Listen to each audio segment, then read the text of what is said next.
Well, we are a major investor in the company, and we like the technology that the company is developing, and actually they have completed an amazing technology so far as the business. It has synergy with what we do because it has to do with speed, and the port has to do with speed today. The faster you are able to turn a ship, the more capacity you have in a port.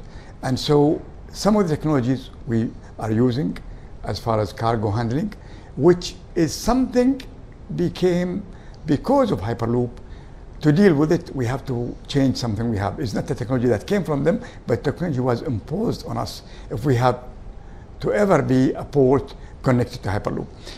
I took the chairmanship as the major shareholder. The company has, I think, a good opportunity today because they have completed more than anybody else in this field, and hopefully India will be the first one that this will see the light in. And have you spoken to Mr. Branson about this transition? Yes. Actually, Richard is a friend, and we have, I've known him for 15 years, and Richard has reluctantly accepted to be the chairman. He's coming to me. I never done it for the past 20 years, but I'll do it because we need it. But the demand on his time is something he couldn't continue with, and we appreciate his time during the last year. And of course, he's committed to support us with Virgin. And of course, the project still needs significant financial backing and financial funding in order to bring it into the mainstream. What role will Saudi Arabia play in that?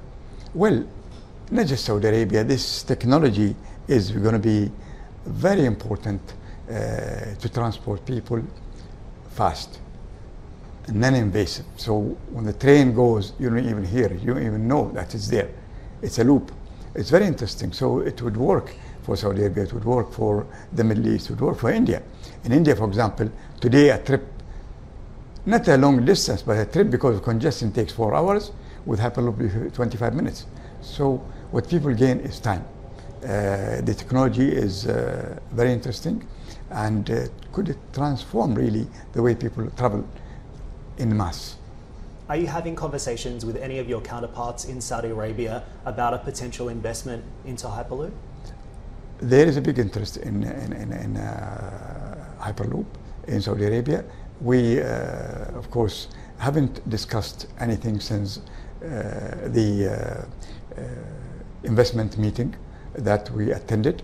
I think when the right time comes, we will restart talking to Saudi Arabia about their plans and how Hyperloop can fit in those plans. When will be the right time, do you think? Well, we are going to find the right time. I think we are busy ourselves with India, that we need to put it on track, we need to make it start, and we have decided actually in Hyperloop not to go and study 20 projects at the same time, whereby it will be a drain in our resources, a drain in our time, rather than better concentrate on a project that we have in hand in India, and then that will be the time when we also start to go in other places. We had good discussion with Saudi Arabia, and they had interest in utilizing Hyperloop.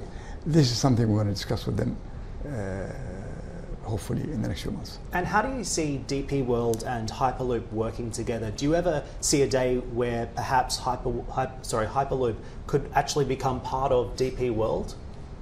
Hyperloop is a technology company, will stay as a technology company, which we will need and will use. But Hyperloop will be basically selling technology for transportation of people and cargo around the world. We have different businesses today. They are part of the umbrella of DP World, but they work independent. Like our, for example, logistic companies.